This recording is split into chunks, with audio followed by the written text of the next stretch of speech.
आज की वीडियो में हम कवर करेंगे ओवरबॉट एंड ओवरसोल्ड। जैसे हमने टेक्निकल एनालिसिस लेवल 1 कंप्लीट कर लिया है एंड टेक्निकल एनालिसिस लेवल 2 हम स्टार्ट करने वाले हैं, जिसमें हम कवर करेंगे ट्रेंड लाइन, इंडिकेटर और उसके बाद स्ट्रेटेजी और सेटअप क्या होता है और कैसे बनाए। ट्रेंड लाइन और इंडिकेटर शुरू करने से पहले हमें ओवरबॉट एंड ओवरसोल्ड के बारे में जानकारी होनी चाहिए, क्योंकि ये concept indicator and trend line में काफी यूज होता है। तो चलिए देखते हैं ओवरबॉट एंड ओवरसोल्ड होता क्या है। चलिए इसको एक एग्जाम्पल के साथ देखते हैं। मान लीजिए एक मार्केट है, वहाँ पे सब्जियां मिलती हैं। तो आपको पता है संडे को वहाँ पर सब्जियों का प्राइस हाई या एक्सपेंसिव होता है, पर फ्राइडे को वहाँ पे सब्जियां बहुत ही लो प्राइस पर आपको मिल जाएगी। मान लीजिए आज सैटरडे है, तो हम बोल सकते हैं कि संडे को तो प्राइस बहुत ज़्यादा एक्सपेंसिव होने वाला है, पर फ्राइडे तक आते आते वो प्राइस डिक्रीज हो जाएगा और हमें सस्ते में मिल जाएगी। तो इसका मतलब ये हो कि हम संडे को प्रेफर नहीं करेंगे बाय करना, क्योंकि हमें पता है वो एक्सपेंसिव है। तो ऐसा ही केस स्टॉक मार्केट में भी होता है। जब स्टॉक मार्केट का प्राइस एक पर्टिकुलर प्राइस पॉइंट पर या एक लेवल पर पहुंच जाता है, जो लोगों की साइकोलॉजी ये हो जाती है कि ये बहुत ज़्यादा एक्सपेंसिव हो चुका है प्राइस, हम इसको नहीं खरीदेंगे, ये ओवरबॉट लेवल पर आ चुका है, इसका प्राइस डिक्रीज करेगा,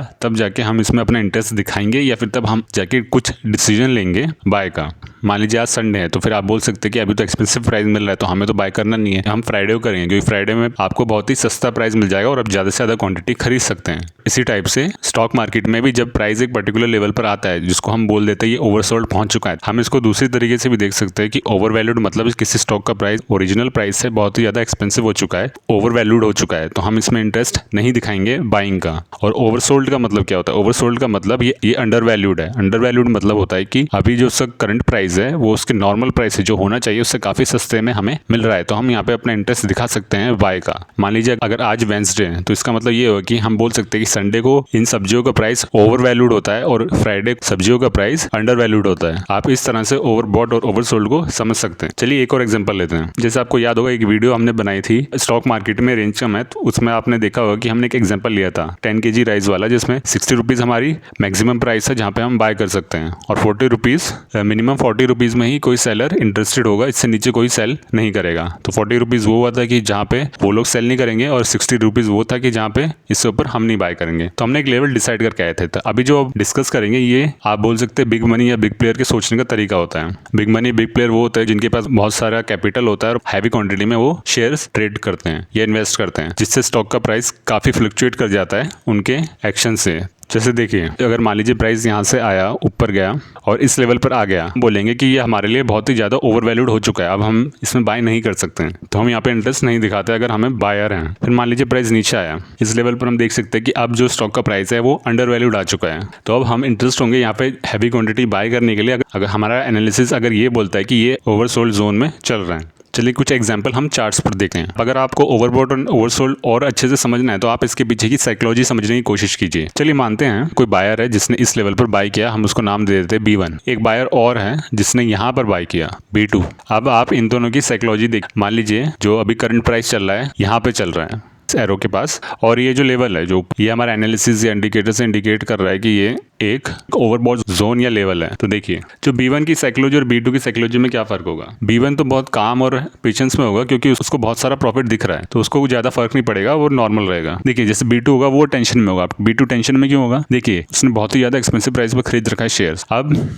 उसको प्रॉफिट तभी होगा जब वो उनको बेचे। उनको बेचने का मतलब तब होता है जब स्टॉक का प्राइस जहाँ पे उसने खरीदा है B2 ने उससे ऊपर चला जाए, मतलब वो चाहता है जो एक्सपेंसिव प्राइस है उससे भी और ऊपर जाए, तब जाके वो उसको कुछ प्रॉफिट मिलेगा। जैसे आपने देखा होगा, सुना होगा, ओवरबॉट जोन में बाय नहीं करते हैं, वहां पर शॉर्ट किया जाता है स्टॉक को, शॉर्ट या फिर सेल किया जाता है, फिर प्रॉफिट बुक किया जाता है। मान लीजिए प्राइस यहाँ से और नीचे यहाँ पे पहुंच गया, B1 को थोड़ी सी टेंशन होगी क्योंकि उसका प्रॉफिट 1/3 प्रॉफिट B1 का जा चुका है, पर B2 तो ऑलरेडी काफी लॉस में आ चुका है। तो ये आप पॉइंट जरूर देखिएगा चार्ट रीड करते वक्त। ओवरबॉट या ओवरसोल्ड जब भी आप ट्रेड करें तो ये पॉइंट जरूर आप ध्यान में रखिएगा।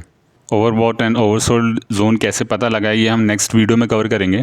आप इस सिंपल टर्म में आप इसको समझ सकते हैं कि ओवरबॉट जोन वो होता है जहाँ पे स्टॉक का प्राइस काफ़ी एक्सपेंसिव या आप बोल सकते हो ओवर वैल्यूड होता है, और ओवरसोल्ड होता है जहाँ पे स्टॉक का प्राइस अंडर वैल्यूड होता है। चलिए एक बोनस कंसेप्ट देखते हैं। देखिए जैसे आप देख रहे होंगे यहाँ पे एक चार्ट दे रखा है और नीचे एक इंडिकेटर लगा रखा है। देखिए अगर आपको इंडिकेटर के बारे में पता नहीं तो कोई बात नहीं, हम अभी नेक्स्ट वीडियोस में उसको कवर करने वाले हैं। आप देख सकते हैं कि इस लाइन से ऊपर जो होता है ओवरबॉट जोन है। इंडिकेटर का बताने का तरीका होता है कि ये ओवरबॉट जोन है और नीचे वाला ओवरसोल्ड है। तो इसका मतलब इंडिकेटर ये बता रहा होता है कि अगर प्राइस यहाँ पर पहुंच गया तो ये ओवरबॉट जोन में आ चुका है, और नीचे यहाँ पे लाइन आ गई है तो ये ओवरसोल्ड जोन में आ चुकी है। तो देखिए यहाँ पे मिस्टेक क्या क्या हो जाती है। यहाँ पे जैसे आप देख रहे हैं इस डॉटेड लाइन के बीच में इंडिकेटर बोल रहा है कि ओवरबॉट जोन में आ चुका है स्टॉक का प्राइस, स्टॉक काफी एक्सपेंसिव प्राइसेस पे मिल रहा है। तो नॉर्मली क्या देखा जाता है कि ओवरबॉट का जोन का मतलब यहाँ तो प्राइस वहां से थोड़ा सा पुल बैक लेगा या तो रिवर्सल लेगा। देखिए अगर इंडिकेटर बोलता है ओवरबॉट जोन में आ चुका है तो आप सिर्फ इंडिकेटर को देख के ये नहीं बोल सकते कि स्टॉक का प्राइस अब यहाँ से सेल ही होगा। इस तरह से ट्रेड करना बहुत ही ज्यादा रिस्की हो जाता है। इंडिकेटर का काम होता है इंडिकेट करना, वो ट्रेडिंग सिग्नल प्रोवाइड नहीं करता है। देखिए मैं कैसे देखता हूँ, मैं आपको वो शेयर करता हूँ। देखिए सबसे पहले तो देखिए कि यहाँ पे एग्रेसिव मूव कहाँ पर है। सेल मूव आया और ये जो सेल मूव आया, इस दोनों में से अगर आप देखा जाए तो एग्रेसिव कौन सा है, आप देखेंगे सेकंड वाला ज़्यादा एग्रेसिव है। तो आपने यहाँ पे एक लाइन ड्रॉ कर दी, डॉटेड लाइन, रफली आपने एक लाइन ड्रॉ कर दी। अगर प्राइस यहाँ से आ रहा है इस डायरेक्शन में तो आप देखेंगे ये एक हाई बना रहा है, हाई बना के फिर नीचे गिरा होगा, तो आपने एक लाइन यहाँ पे ड्रॉ कर दी। अब अगर मान लीजिए हमारा इंडिकेटर बोलता है कि यहाँ पर ओवरबॉट हो चुका है, ये आपको सपोर्ट और रेजिस्टेंस का कंसेप्ट याद है, तो आप देखेंगे कि ये काफी एक रेजिस्टेंस पॉइंट पर पहुंच चुका है। जैसे हमने रेजिस्टेंस की 2 लाइन ड्रॉ करी, स्टॉक उसी जोन में है, तो हम एक इंडिकेटर को देखे बिना भी हम एक बोल सकते हैं कि पॉसिबिलिटी हो सकती है। देखिए अगेन ये पॉसिबिलिटी के टर्म में ही सोचना है हमें कि पॉसिबिलिटी हो सकती है इंडिकेटर भी शायद ओवरबॉट दिखा रहा होगा, पर इसका मतलब ये नहीं कि हमें ट्रेड करना है यहाँ पर। देखिए अगर हम यहाँ पे थोड़ा वेट करेंगे, हम एकदम से इंडिकेटर को देख के यहाँ पे हम सेल नहीं करते हैं और हम थोड़ा वेट करते हैं और देखते हैं कि ये एग्रेसिव ग्रीन कैंडल आ गई है, तो हम रुक जाते हैं। फिर आप इस जोन को जो हमने बनाया था इसको इसने ब्रेक कर दिया, कि अब हम बोल सकते हैं कि प्राइस काफी स्ट्रांग है, उसने कि प्रीवियस रेजिस्टेंस जो बनाए थे वो ब्रेक कर दिए। अब हम सोचेंगे कि हम पुल बैक पे बाय करेंगे और हम ये बोलेंगे कि पुल बैक पे हम तब बाय करेंगे जब इंडिकेटर हमारा, अगर आप इंडिकेटर यूज करना पसंद करते हैं, कि इंडिकेटर जब हमारा ओवरसोल्ड दिखाएगा। देखिए जो मैंने बोला इस लाइन पे थोड़ा गौर कीजिएगा, पुल बैक पे हमारा इंडिकेटर ओवरसोल्ड दिखाएगा, इसका मतलब ये होता है कि जैसे हमने देखा था ओवरसोल्ड का मतलब होता है कि काफी सस्ते में मिल रहा है और हमें क्या चाहिए, अगर हम बायर हैं तो हम सस्ते में ही बाय करना चाहेंगे। ब्रेकआउट के बाद टेस्ट होना और इंडिकेटर का ओवरसोल्ड होना, ये सारे पैरामीटर हमें ये बता रहे हैं कि स्टॉक काफी अच्छे प्राइस पर मिल रहा है।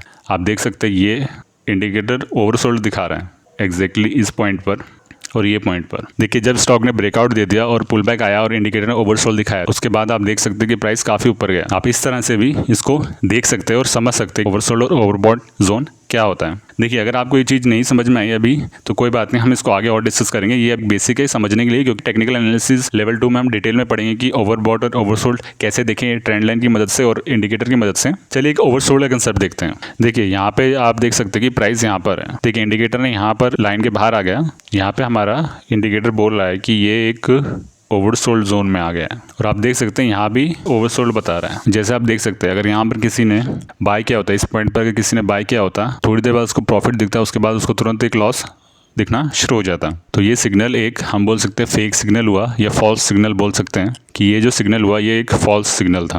आप देखेंगे सेकंड में ओवरसोल्ड जोन होने के बाद प्राइस काफी ऊपर चला गया, पर इसका मतलब ये नहीं कि हम एग्जैक्ट इसी पॉइंट पे हम ट्रेड लेते हैं अगर हम लाइव मार्केट में होता है। अगर आप अभी देखेंगे तो आपको लगेगा कि काफी अच्छा सिग्नल है, पर इसका मतलब ये नहीं है कि जब हम लाइव मार्केट में होते तो हमने यहाँ पे ट्रेड ले लिया होता। अगर मैं इसको लाइव मार्केट में देख रहा होता तो मैं कैसे इसको देखता और कहाँ ट्रेड लेता। ये एग्रेसिव मूव आया तो मैं एक लाइन ड्रॉ कर देता यहाँ पर। देखिए अगर आप देखेंगे यहाँ पे एग्रेसिव मूव सेल का, आप देखेंगे बाद में जो प्राइस ऊपर जा रहा है काफी वीक होते ऊपर जा रहे हैं, उतने एग्रेसिव मूव नहीं दिखा रहे हैं। तो देखिए मेरे लिए ये ट्रेड नहीं होती, मैं इसको ट्रेड नहीं करता क्योंकि मेरे पास डेटा नहीं है जो मेरे बाइंग डिसीजन को फेवर करे। मैं इसको बाय करना चाहता हूं तो मेरे पास इतने पैरामीटर या डेटा नहीं मिल रहा कि जो इस बाय डिसीजन को फेवर करे। भले इंडिकेटर ने सही सिग्नल दिया, पर हमें जरूरी नहीं होता इंडिकेटर अगर सिग्नल सही भी दे तो हमें ट्रेड करना है। हमें वो देखना है कि हम किस प्राइस पॉइंट पर कंफर्टेबल है, क्योंकि इंडिकेटर तो फॉल्स और ट्रू सिग्नल देता रहेगा। यहाँ पर ये सिग्नल जैसे आप देख सकते हैं ये सिग्नल सही हो गया और ये थोड़ा फॉल्स सिग्नल है। देखिए इंडिकेटर का सिग्नल देने का मतलब ये नहीं होता कि हम उसमें ट्रेड ले लें, हम उस तरह ट्रेड लेंगे या उस प्राइस पर ट्रेड लेंगे जहाँ पे हमें कंफर्टेबल होगा, जहाँ पे हम कंफर्टेबल फील करेंगे, क्योंकि लॉस और प्रॉफिट हमें देखना होता है। पेशेंस रखेंगे, प्राइस फिर आएगा, लेवल्स फिर बनेंगे, सिग्नल फिर आएंगे, इंडिकेटर फिर बताएगा, हम तब ट्रेड कर लेंगे। पर अभी अगर हमें कंफर्टेबल नहीं है, हम अपने एनालिसिस से अगर हम देखें कि अब हमारे पास इतना डेटा नहीं मिला है जो हमारे बाइंग डिसीजन को फेवर करें, तो हम ट्रेड ना करना ही पसंद करेंगे। चलिए अब हमने ओवरबॉट एंड ओवरसोल्ड कंसेप्ट को काफ़ी बेसिक में देखा। वीडियो से अगर आपको इसकी सिर्फ इतना भी पता चल जाता है कि ओवरबॉट का मतलब होता है कि स्टॉक का प्राइस काफ़ी एक्सपेंसिव ट्रेड हो रहा है, ओवरसोल्ड का मतलब स्टॉक का प्राइस काफ़ी सस्ते प्राइस पर ट्रेड हो रहा है। आप अगर इस वीडियो से इतना भी ले लेते हैं तो काफ़ी रहेगा। हम इसको डिटेल में आगे देखेंगे जब हम ट्रेंड लाइन और इंडिकेटर्स डिटेल में पढ़ेंगे टेक्निकल एनालिसिस लेवल 2 में। आशा करते हैं कि आपको ये वीडियो पसंद आई होगी। आपकी कोई भी क्वेश्चन हो या सजेशन हो आप कमेंट सेक्शन में ज़रूर बताइएगा। तो चलिए फिर मिलते हैं अगली वीडियो में।